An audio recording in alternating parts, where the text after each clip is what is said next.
my top hacks to lose weight. I have been dieting and I've been in the fitness space for around 5 years now. And so I've racked up quite a few little hacks that I've learned to really drop body fat and lose weight. So I'm going to share some of them with you today.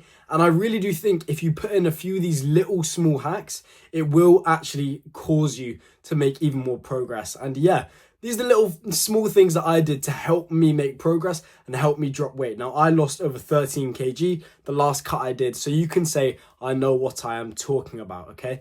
So, what was the first hack you could say which allowed me to help me lose lots of weight? Well, it was diet soda. Now, I know you've heard this probably quite a lot, but diet soda, diet Coke, whatever, is really good for dropping body fat, losing weight.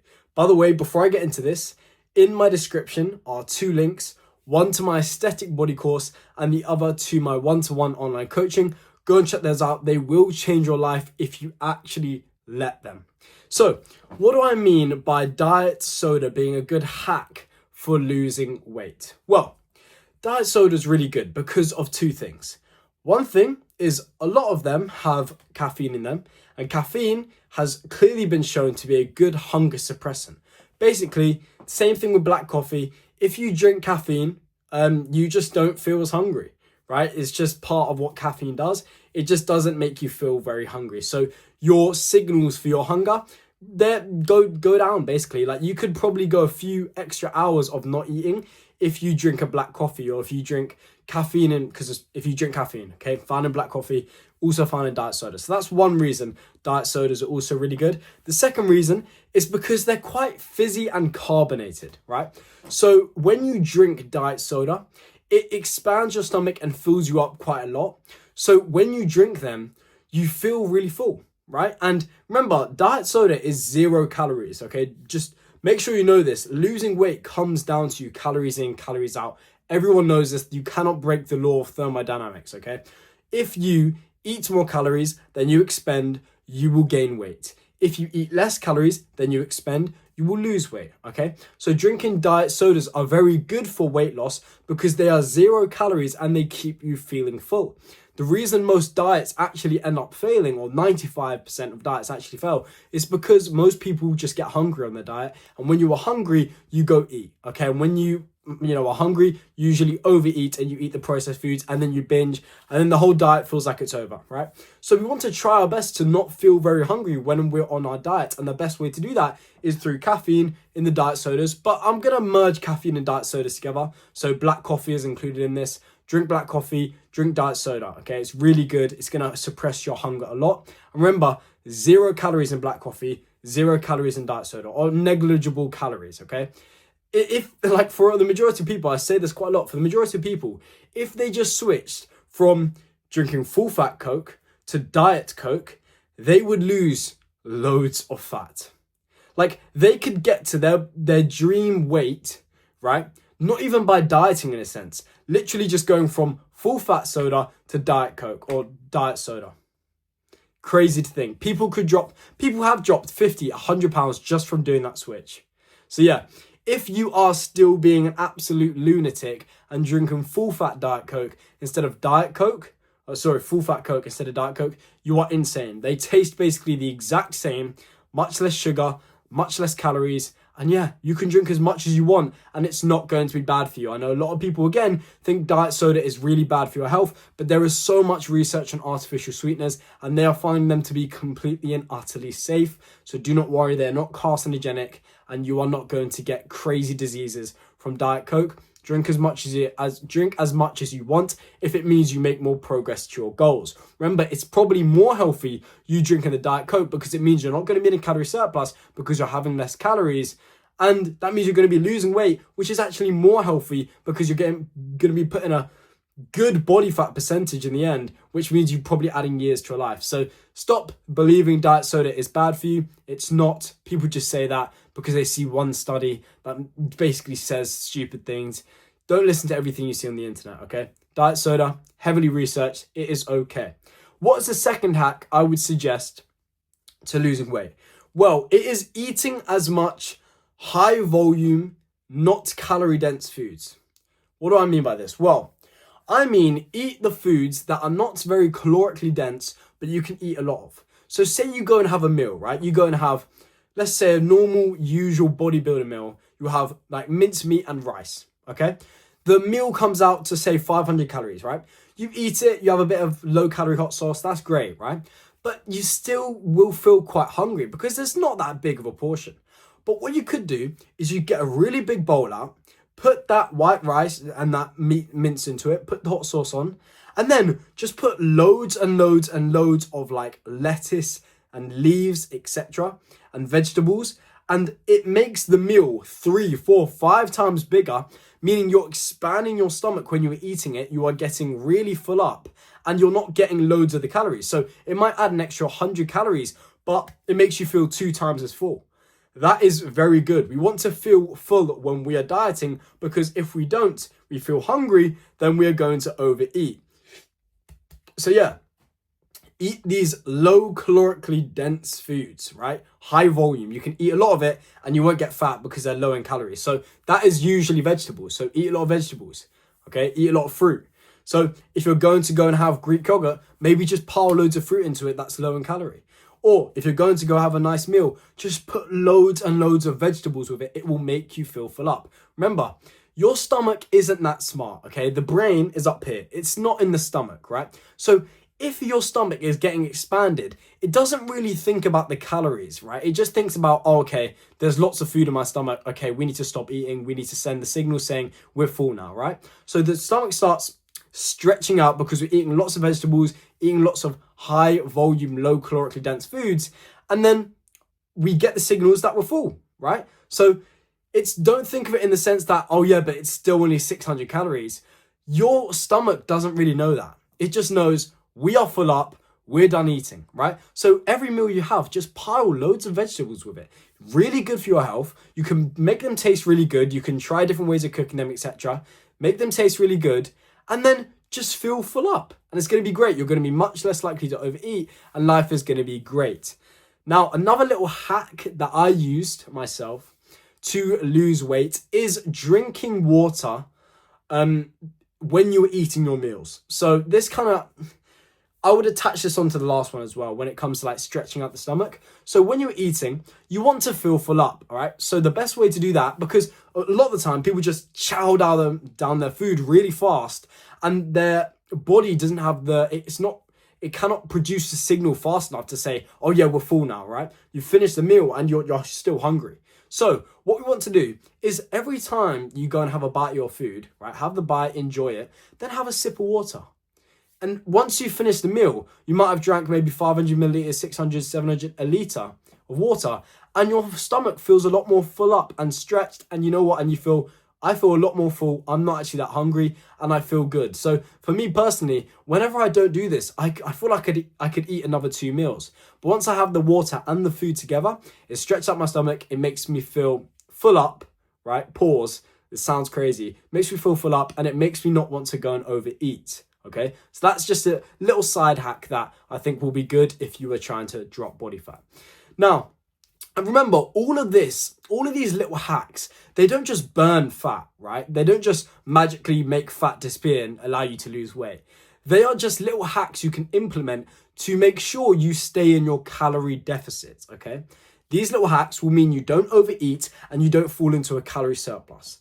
They just keep you in a calorie deficit and continue and help you lose weight, okay? They are not crutches, they are tools you can use to help you stay in your calorie deficit. That's all, really. Now, another hack I would say is good when it comes to dropping weight is fasting.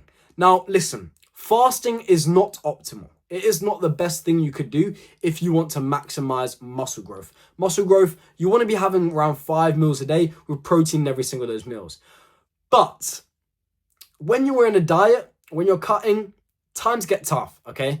And if you can restrict your eating into a smaller window, it is just simply going to be better, all right? You are going to be less likely to eat more, okay?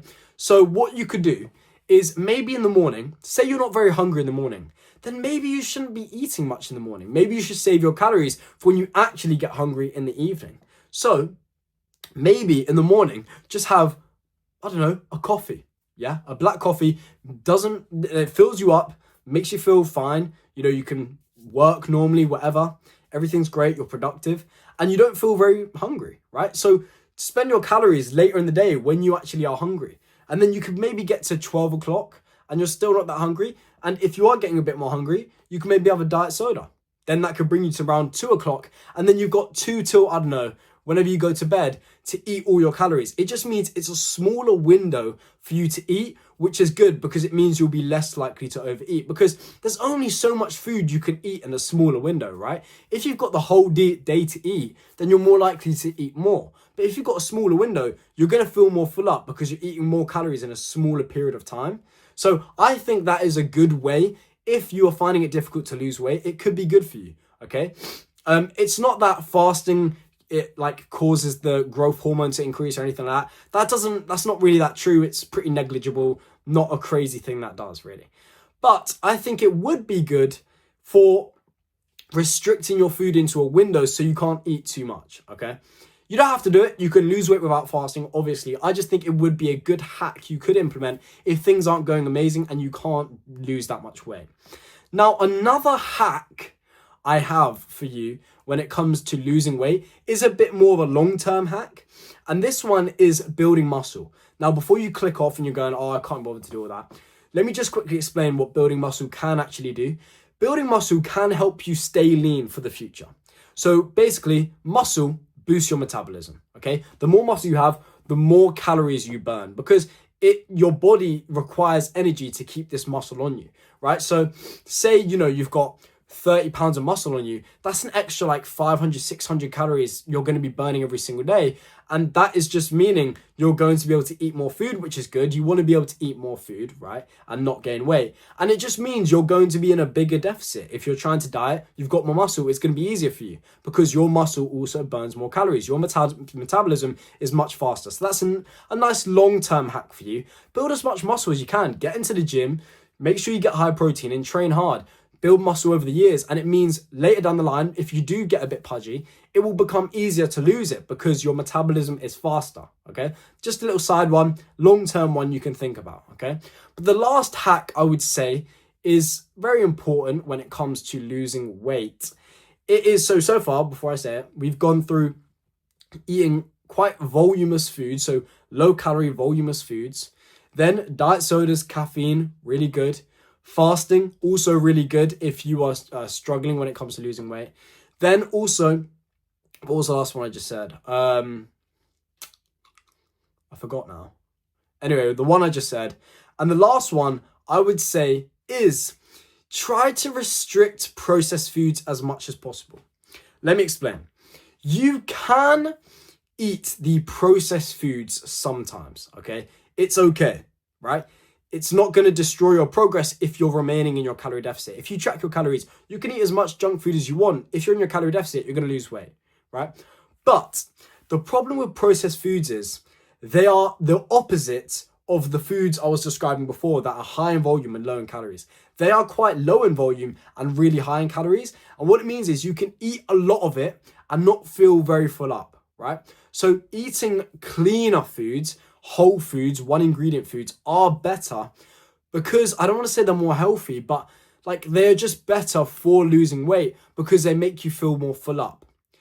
But these processed foods, they're highly palatable, really easy to eat a lot of. I mean, when was the last time you've ate a pack of Oreos and felt really full up? Like you don't really, but that will be 2,000 calories. Instead, if you put 10 chicken breasts in front of you and it's 2,000 calories, it's very uncommon you are going to be able to eat it all, right? And also higher in protein. A little side note, if you want to feel full up, high in protein. Protein is the most satiating macronutrient. And also protein has a very high thermic effect. Basically, if you eat more protein, you will lose more weight. Makes you feel more full up. And protein takes longer to convert into fat, meaning the process burns more calories. So yeah, protein is really also good for losing weight. That is all the hacks I'm going to go over. But yeah, all of those are really good. Try and implement a few and I'll promise you'll make more progress. It really helped for me and I've dropped a lot of weight in my life. And yeah, I know what it's like. It's difficult, but if you stay consistent, you'll get through that tough period of feeling a bit hungry, dropping the body fat, and you'll go to your maintenance and things will feel nicer again. Now, In my description are those two links I said about before. One goes to my aesthetic body course. The course basically gives all of my advice, all of my knowledge, and how to build an aesthetic physique and get in the best shape of your life. That course is literally all you will ever need to build your dream physique, to get into good shape, to become healthy, to build muscle, to lose weight. But you have to listen to it and really take action. And do not underestimate how important building an aesthetic physique is for your life, not just for your confidence, not just for looking more attractive, but also for every single asset of life, for dating, for relationships, for money, for everything, because you're learning the skill of discipline. It takes a lot of discipline to build an aesthetic physique, and that discipline skill can be extrapolated to all areas of life, meaning you just become successful in lots of different departments once you've built a nice physique. I know it sounds crazy, it's true. All right, my grades got better. I became more productive. I became more attractive. I became more happy. Then, sorry. The other link goes to my online one-to-one coaching. You could hop on a call with me for an hour for dirt cheap. I think it's around $15. You can hop on a call with me for an hour and I will give you all of my advice, all of my knowledge. I will answer any questions you have about fitness, building a nice physique, getting into shape, becoming healthy, whatever you want to know about, I will answer to the best of my ability. And the best of my ability is 5 years of experience of doing it myself and researching this topic. I know what I'm talking about. I can help you if you come to me and allow me to, okay? Go and check those links out. They will change your life because remember, nothing changes if nothing changes. Go and check those out. They will change your life. Boom!